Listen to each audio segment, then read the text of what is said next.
kitab ada ulama yang sampai penyesalan karena tidak bisa sholat jamaah ini, menyampaikan kata berjamaah uswidukum alaiya annaha iti shadaqatun alal masakin. Bapak-bapak, para jamaah seksenono, mulai hari ini kebun saya, sawah saya akan saya sodakohkan kepada orang miskin. Gara-gara saya ngopeni kebun saya, pekerjaan saya ketinggalan sholat jamaah. Wih, edan.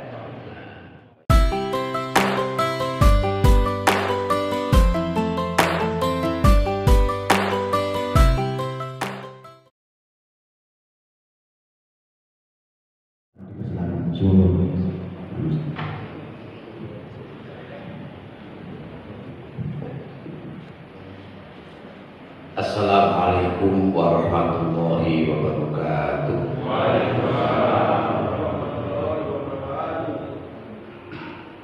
Bismillahirrahmanirrahim. Alhamdulillah wassalatu wassalamu ala Rasulillah Sayyidina wa Maulana Muhammad ibn Abdillah wa ala alihi wa sahbihi. Bapak-bapak segenap tokoh masyarakat, Pak RW, Pak RT, dan segenap takmir Masjid As-Sakinah, hadirin wal hadirat rahimakumullah, wabil khusus Bapak Ketua Takmir Pak Bahrudin dan segenap jajaran pengurus yang saya hormati. Menggarisbawahi sambutan beliau, ada dua hal yang bisa kita petik, kita ambil hikmah di dalam sambutannya. Yang pertama tentang semangat dalam menjalani kehidupan. Itu semangat. Kopi teko semangatnya.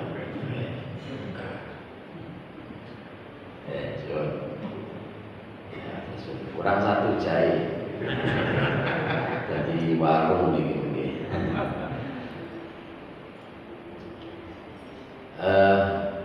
Kami sering sampaikan dalam forum-forum yang tidak terbatas oleh waktu dan ruang. Paling tidak ada 4 semangat yang harus kita pupuk.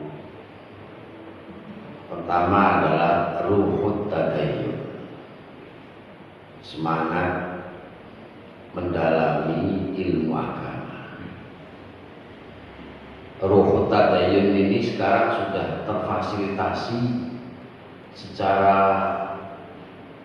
lengkap, gampang, mudah, karena dengan kemajuan teknologi ini kita dipermudah untuk bisa lebih memahami dan menambah wawasan keagamaan. Jadi kita jangan sampai sebagai umat beragama alergi untuk ngaji. Jangan alergi untuk nambah ilmu agama. Jangan tidak sepakat dengan kegiatan keagamaan, karena siapa lagi kalau bukan kita yang meneruskan ajaran agama Nabi sebagai umatnya Nabi, sebagai umat beragama. Kadang-kadang kita sendirilah yang justru bahasanya yang menggerogoti, yang menggerus paham-paham dan ajaran agama kita, sehingga tidak ada kebanggaan dalam kehidupan kita setelah kita diberi hidayah. Kalau dalam bahasa yang lain, tarkus syukri alal Islam. Orang Islam yang tidak bangga dengan Islamnya itu akan menjadikan Islam mundur. Nah, akhir-akhir ini kalau kita teliti, sebenarnya kita ini ya kurang bersyukur dengan Islam yang kita yakini. Kita belum begitu pede dengan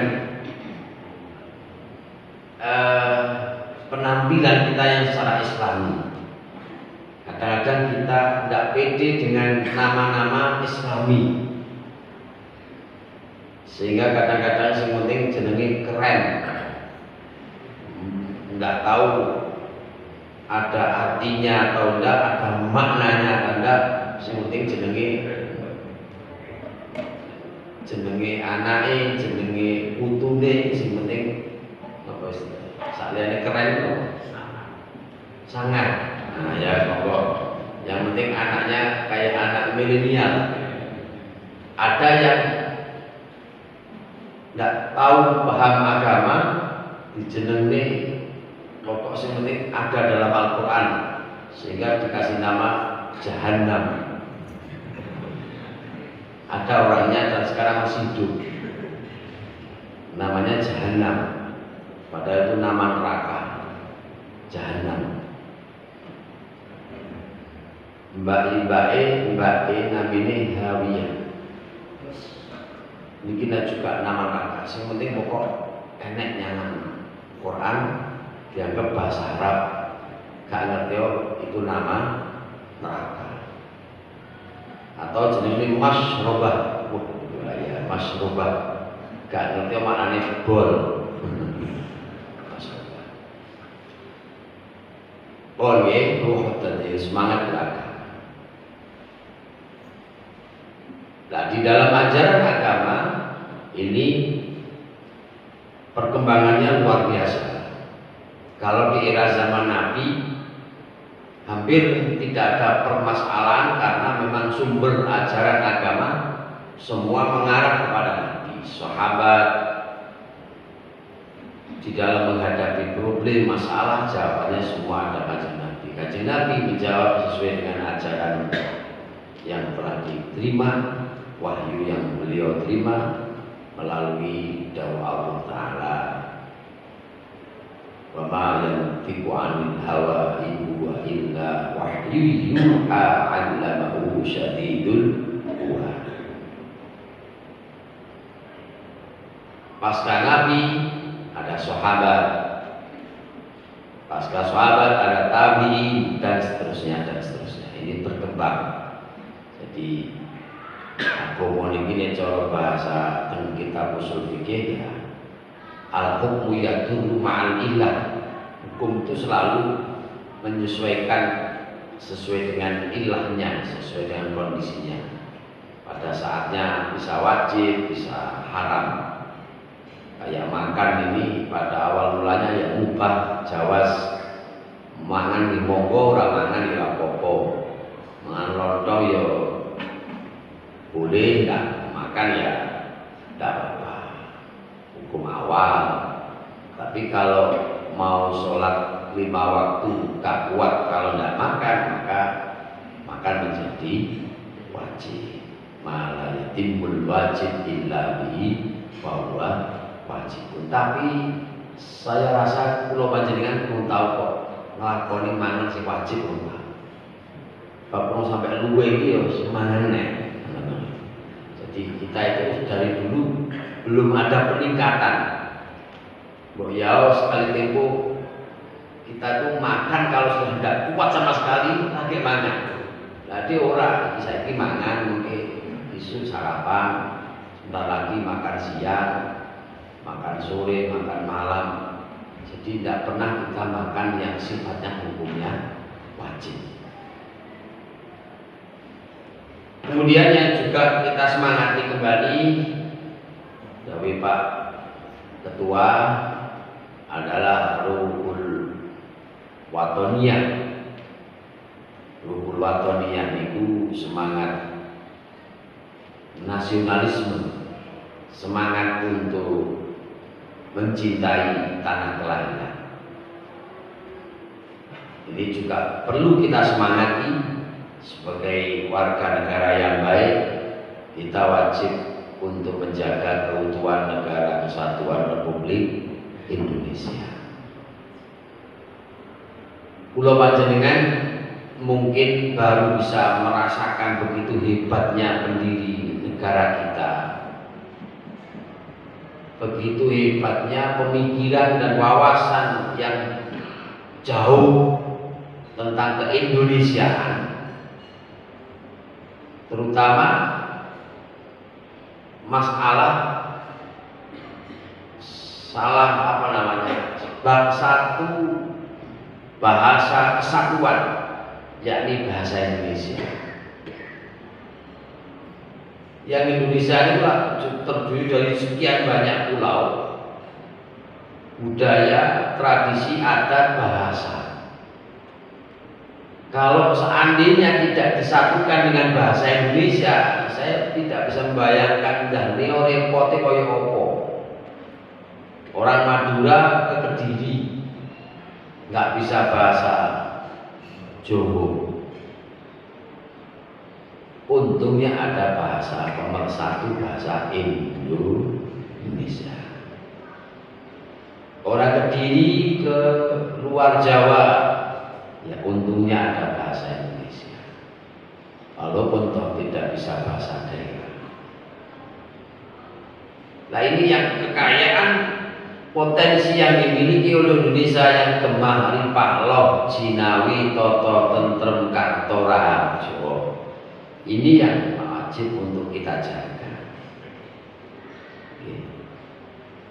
Berkali-kali dalam kesempatan yang lain kula menceritakan ceritane Ibu Sinta Nuriyah Abdurrahman Wahid utawi garwane Gus Dur. Sekitar 5 tahun yang lalu beliau ngeten kegiatan sahur bersama di bulan Ramadan manggilnya teng Klenteng. Ya Klenteng. Yang diundang lintas agama. Sahur bersama sekitar jam 2 atau setengah 3 kalau kumpul acara, termasuk salah satu saya juga hadir. Saya membayangkan sehingga enggak salah satu yang saya bayangkan, wah ini Bu Sinta Nuriyah itu nanti kalau ceramah kira-kira bahasanya bahasa yang intelek, bahasa yang tinggi, bahasa wawasan yang luas. Oh iya, garwane presiden, mantan presiden atau presiden pada tahun itu. Ternyata setelah beliau dahulu hanya sederhana sekali materi orasi ilmiahnya, hanya sekedar yang saya tangkap. Nah, di antaranya yang hadir tolong yang agama Islam angkat tangan.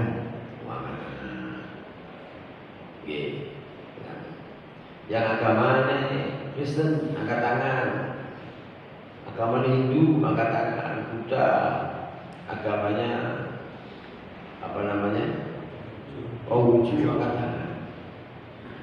Terus terakhir yang menjadi warga Indonesia angkat tangan. Angkat tangan di kabeh, bisa kabeh. Dengan bahasa yang sederhana pula, lah iya, padha wong Indonesia nih, koyo ngono tukaran. Nah, terima ngono baik.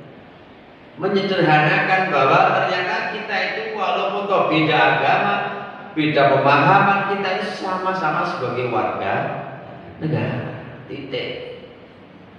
Ya wis kono ape gak padha monyen beda wis kudu sesuatu yang tidak bisa kita hindari. Sesuatu yang sunnatullah. Walau sya'a rabbuka laja'alan nasa ummatan wahidah. Allah sebenarnya mampu menciptakan hambanya untuk satu visi, satu misi, satu keimanan, satu iman, satu keyakinan, satu paham iso. Tapi memang inilah kebesaran Allah Subhanahu wa ta'ala. Bon, ini separuh mawon, kali mawon yang harus kita semangati, yakni bahwa semangat untuk mensyukuri nikmat, semangat untuk memahami agama, ngaji kita coba ngaji. Aku sekolah ngaji saya tahu diomong nih, saya tahu dibahas, lalu ngaji kok waleh mangan kok rawaleh. Sementara penyanyi itu dari dulu sih dinyanyikan itu awal itu yo rawaleh. Dari dulu penyanyinya lagunya itu Roma Irama itu dari dulu lagunya kuwi, saat ini panggah kuwi kok rawaleh malah terbentuk namanya Forsa, apa namanya, Fun of Roma Irama, Fun Soneta, Roma Irama and Soneta gitu. Yang kedua tadi yakni ruhul watani, semangat kebangsaan.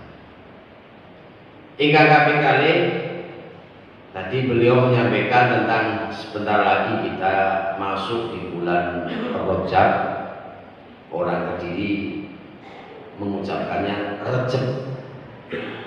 Ayo poso Recep. Ya, sebenarnya pada Al-Quran musuh roh tekah ya. Ya mesti roh tekah roh. Rajab dibaca tafkhim, dibaca tebal. Roh yang berharokat domah atau fathah itu dibaca tafhim, dibaca tebal, atau roh yang sukun yang sebelumnya domah atau fathah. Kalau sebelumnya kasroh dibaca tarkik. Ini kalau jalur ilmu tajwid roh tekah. Di dalam bulan Rajab banyak kisah cerita tentang perjalanan Kanjeng Nabi Muhammad Sallallahu Alaihi Wasallam, mulai dari Isra-nya dan Mi'raj-nya. Tapi kami sering mengambil kisah itu di saat beliau Isra Mi'raj itu yang pertama Kanjeng Nabi melihat ada perempuan tua yang punya pekerjaan mengumpulkan kayu bakar. Setelah terkumpul, ditaleni, digombyoi, diikat kayunya. Setelah diikat, dicoba untuk diangkat, digotong, dibawa pulang. Yang terjadi, wong sepuh niki sing golek kayu bakar dengan satu ikat mencoba diangkat boten kuat, justru tidak mengurangi bongkokane ikatannya, tapi malah menambah ikatannya atau bongkokane. Mestinya sak bongkok ngeten gak kuat kan ya dikurangi ben kuat, tapi boten malah di Nabi mirsani niki nyuwun pirsa tanglet, apa gerangan, apa maknanya? Katanya malaikat, oh itulah gambaran umatmu. Besok umatmu itu sebagaimana orang tua sing ngengkel ini, ya ngengkel, ngeyel. Wis kena ora kuat kok malah di umatmu itu besok akan menghadapi modelnya kayak begitu. Jelas kamu itu punya masalah, gak berusaha untuk menyelesaikan masalah, tapi malah nambah masalah. Terus kalau uang iki duwe cicilan utang, yo iki diselesaikan nih, orang-orang malah nambah utang. Tapi insyaallah sakinah udah enak sembuh. Alhamdulillah, amin. Cara enek ada yang siji, loro, apa? Mau. Jadi ini nekat tanpa semangat gitu ya. Ya nyaur, malah tetap nyaur. Jadi kadang-kadang kita itu punya problem, dan sementara problem belum kita selesaikan, kita mencari problem lagi, kita dihadapkan dengan masalah. Jadi harusnya ya ini selesaikan. Kemudian ada lagi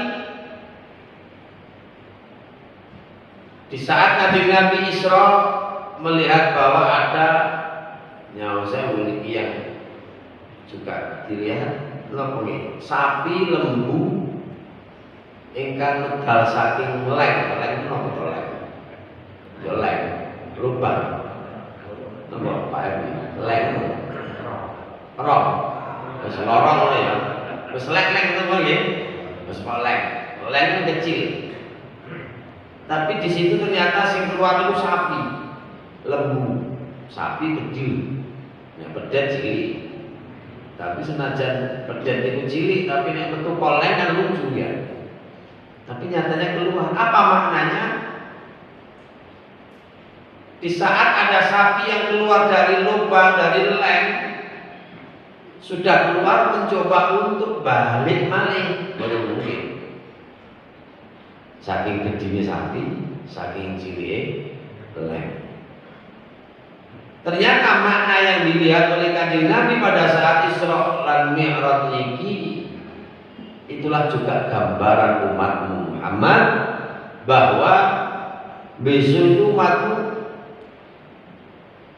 mudah untuk mengucapkan kata-kata, kalimat, ucapan yang sudah terlanjur keluar, sudah terucap, wis kadung diomongne tidak akan mungkin untuk dijabel. Artinya apa? Berarti wong niki nek saged arepe ngomong dipikir dhisik, arepe ngomong diangen-angen dhisik, disaring dulu, yang selektif, jangan asal ngomong. Sebab sesuatu yang sudah kita omongkan ini artinya dijabel ini angel. Terus kadung diomong nih.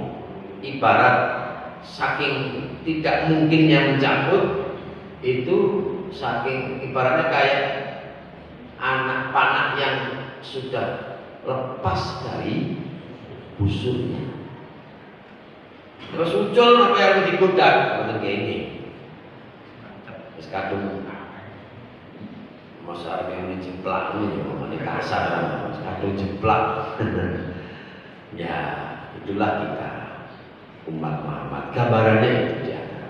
Masih banyak kisah-kisah lagi yang bisa kita ambil hikmah di dalam Isra dan Mi'raj. Tetapi pada intinya bahwa Kanjeng Nabi itu di Isra dan di Mi'raj kan mendapatkan perintah sholat 5 waktu.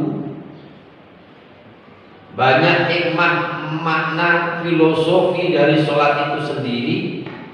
Tapi yang pasti monggo betul usah ngomongnya sopo-sopo, kita usahakan kula piyambak panjenengan keluarga kita istiqomahkan, tertibkan sholat kita 5 waktu, sing penting 5 waktu genep, syukur-syukur sholat ganti berjamaah. Mboten mau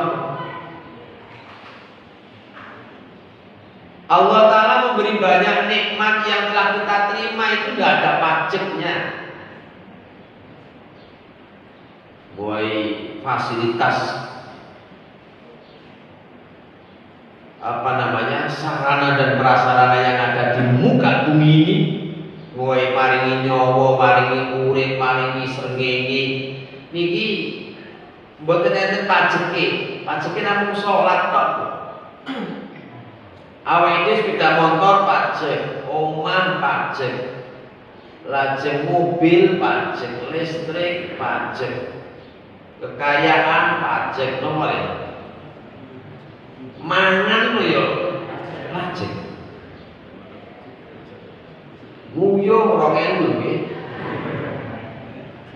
2.000. Duit 5.000 gak iso. Ada susune kok nguyo nek. Allah Ta'ala maringi muka semua yang ada di permukaan keberkahan bumi ini mboten terpajeki. Srengenge itu telah kita nikmati sekian tahun untuk semuanya kegiatan dan aktivitas kita. Barang pajeki. Coba listrik ini. 3 bulan nggak bayar wis cabut. Makanya kita ini belajar untuk sakit bersyukur kepada Allah. Bersyukur itu gak Rasulullah kepada Allah. Bersyukur itu gak Rasulullah dibelajari. Kami sering sampaikan ada sebuah dawuh, ya subbu banu adam dahra wa ana dahru biyadil lail wan nahar. Anak Adam kita sering ngeluh, panas nih, udan nih, poso nih.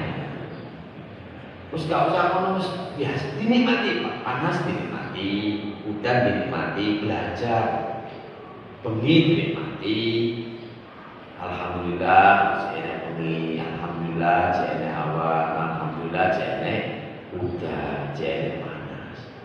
Dan umpamane niki udan terus, panas terus, bengi terus, awan terus, lebih baik.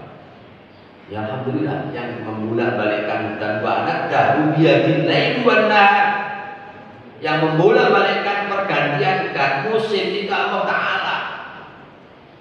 Ada pangeran diganti-ganti ini disyukuri ojo malah tiba itu lah deh. Dibengetnya terus, nggak ada siang, yang ada hanya malam tok kan kacau. Sehingga awan tok nggak ada malam kacau, kayak udan kacau. Nah makanya ini wajibnya namun sholat, tidak ada kewajiban yang lain. Cuma karena besarnya pahala yang sholat, sehingga melakukan sholat itu aras. Pokok penjenengan ukur al ajru biqadri ta'ab, nilai pahala itu tergantung tingkat kesulitannya. Semakin sulit, semakin besar pahalanya. Ini standar secara umum. Panjenengan semakin banyak melakukan aktivitas, tentu semakin banyak upah dan gaji yang dia terima. Semakin banyak ibadah kita, semakin sulit, ya maka semakin besar pahalanya. Ini sehingga karena pahalanya sholat gede, sehingga lakon-lakonane ampuh. Apalagi sholat dengan berjamaah. Standarnya ngoten niku. Ibu-ibu niku pokok standarnya nek cocok karo nafsu enteng. Tapi nek gak cocok yo ampuh. Ibu-ibu niku tumbas ageman klambi harga 500.000 sampai 1 juta dan sampai 2 juta. Enteng mergo cocok karo karepe nggo nafsu. Ngono diriwangi ben bulan itu tuku klambi, ben arep delok manten klambine. Tapi nek diabani nggo niki ada mukena buku murah harga 300. Niku gremeng. Bae buku ilangan yo. 300 sih. Ngono nyicil ke 10. Niki padahal yang klambi 500.000 1 juta enteng. Mergo cocok. Bapak-bapak tuku kopiah niku rego 200 niku ya luar 100 ngoten mawon. Kopiah niku. Ya kula nang swidak 5. Swidak 5 niki swidak 5 iki wis tahun ganten. Bentelas sudah 5.000 itu seminggu ini kena berkat awal. Mana larang yo. Tapi nek niki mergo gak cocok. Nek pas cocok yo saya tuku rokok sak 4.000 cocok. Nek sedina pindho 2-4 kali 50.000. 50.000. Enteng mergo cocok. Wan nafsu katibli itu bil musyabba ala hubbil radha wa in taftibu yang khatimi ini nafsu. Jadi itu sholat banyak hikmah dan filosofi di dalam sholat itu sendiri. Yang pasti kami dan beberapa teman yang sempat kami tanyai itu niki semangat di dalam sholat terutama berjamaah niki tasik terkalahkan dengan semangat kita di dalam menghadapi dan menjalankan perintah urusan duniawi daripada ukhrawi. Konco-konco di ASN, PNS atau TKI sampean telat absen ceklok kalau telat salat getune getundi. Jawabannya maka tetap getun. Telat mergo ceklok. Penyesalan untuk nopo nggih getun mergo telat salat iki enek belas. Piye awake dhewe lagu benar. Ya awake dhewe ora usah wong liya ngono mau. Mari nek godak wektune iso absen jam salat entek. Wedi, padahal hanya dipotong pirang itu. Pinten lho Pak?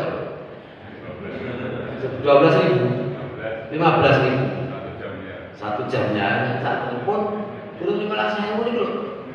Wedi diriwangi niki mengki khusus. Tapi nek telat salat, malas biasa. Getun lho Pak. Sholat jamaah yang pahalanya 27 derajat, yang hanya 1 derajat di saat sholat sendirian, niki di saat kita ketinggalan jamaah, ya ora getun. Tapi aja kelangan duit 100.000 niku. Pilih kau. Dan kalau jujur-jujuran ditekoki awake dhewe nek kelangan duit 100.000 kali kelangan jamaah getun di ya getun 100.000. Ada untuk jamaah ini 27 derajat. Padahal dalam kitab ada ulama yang sampai penyesalan karena tidak bisa sholat jamaah ini menyampaikan kata jamaah usbidukum alaiya annaha iti shadaqatun alal masakin. Bapak-bapak para jamaah seksenono, mulai hari ini kebun saya, sawah saya akan saya sedekahkan kepada orang miskin. Gara-gara saya ngopeni kebun saya, pekerjaan saya ketinggalan sholat jamaah. Wih, edan. Kayak perumahan nulis, perumahan apa? Mojokerto indah. Loro-loro aku ngopeni mobil, aku ketinggalan sholat jamaah. Yes, mobil lupa. Ya, gitu. Enaknya sih.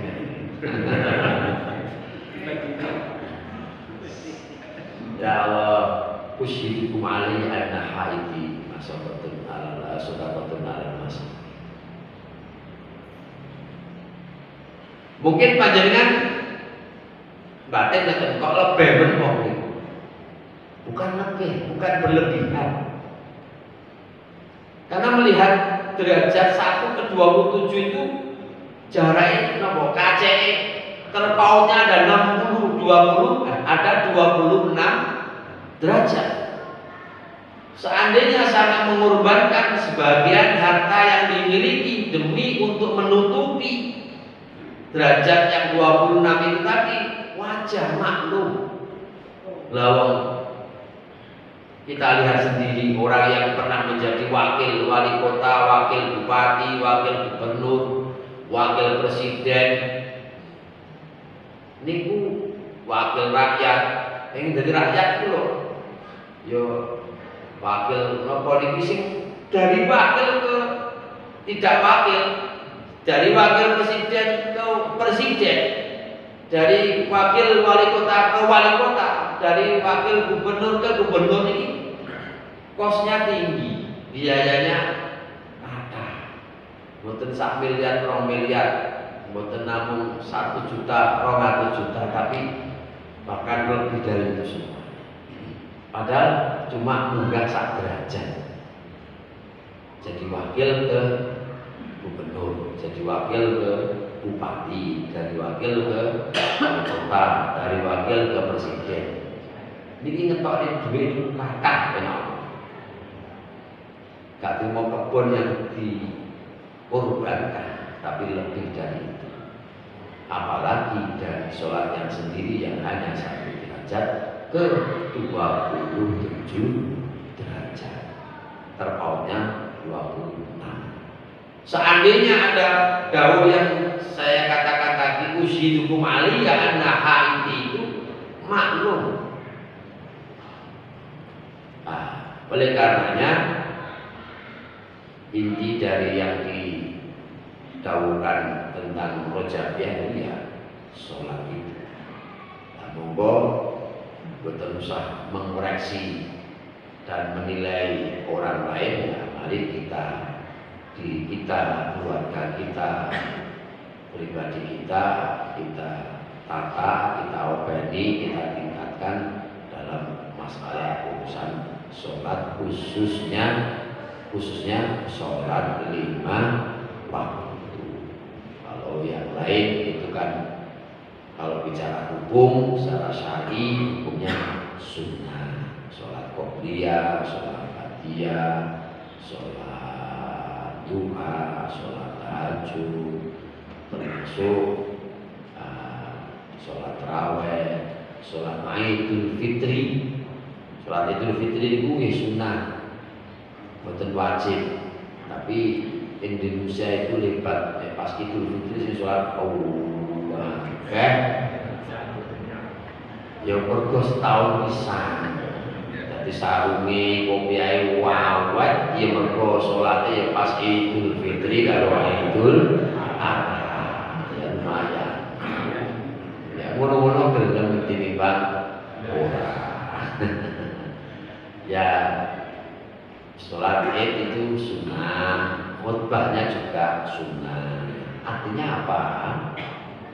Sholat toh tanpa khutbah juga tidak apa-apa, tidak sholat pun juga tidak apa-apa. Sehingga waktu COVID ini kok saya juga pernah tidak sholat Id. Lebih itu nggak sholat dulu, banyak juga salah. Tapi secara hukum tidak apa-apa. Yo remeh nih, bukan remeh nih. Orang pokok titik mawon. Rasa dibahas memang. Orang pokok bukan kita meremehkan, kecuali kalau memang itu wajib. Setahun bisa jawabmu, setahun bisa. Nah, ini kalau sih setahun kurit tahun. Jadi artinya kita punya standar hukum yang bisa kita buat dasar di dalam melakukan ibadah. Pun di kemauan kalau salah memiliki kalau ini siap setuju. Intinya hukum sholat 5 waktu nih, ngomongin sholat dua ini. Pun cekap tidak ada pertanyaan dan nggak cukup sama nih. Betul ya? Ya, mungkin ada yang mau bertanya pada kesempatan ini, masih ada 5 menit atau 10 menit. Ibu-ibu mungkin ada yang pas.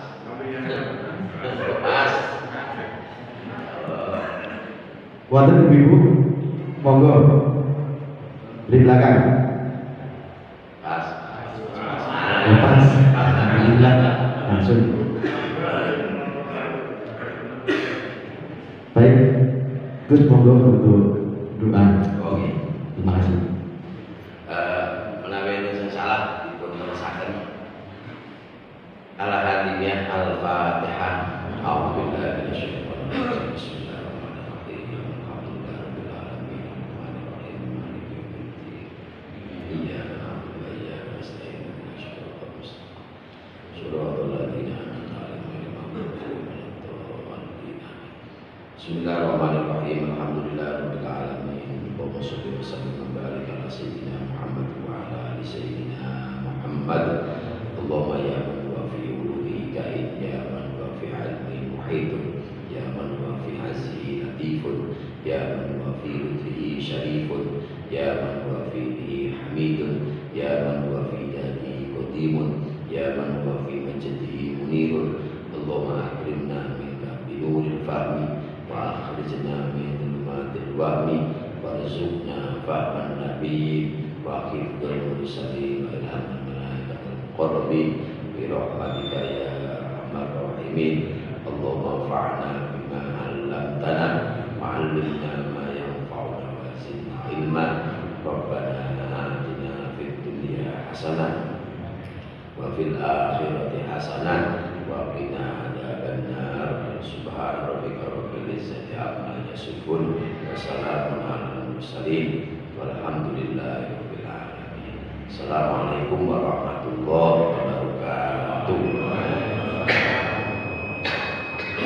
Terima kasih kepada Gus Ab yang sudah memberikan pencerahan kita pada pagi hari ini.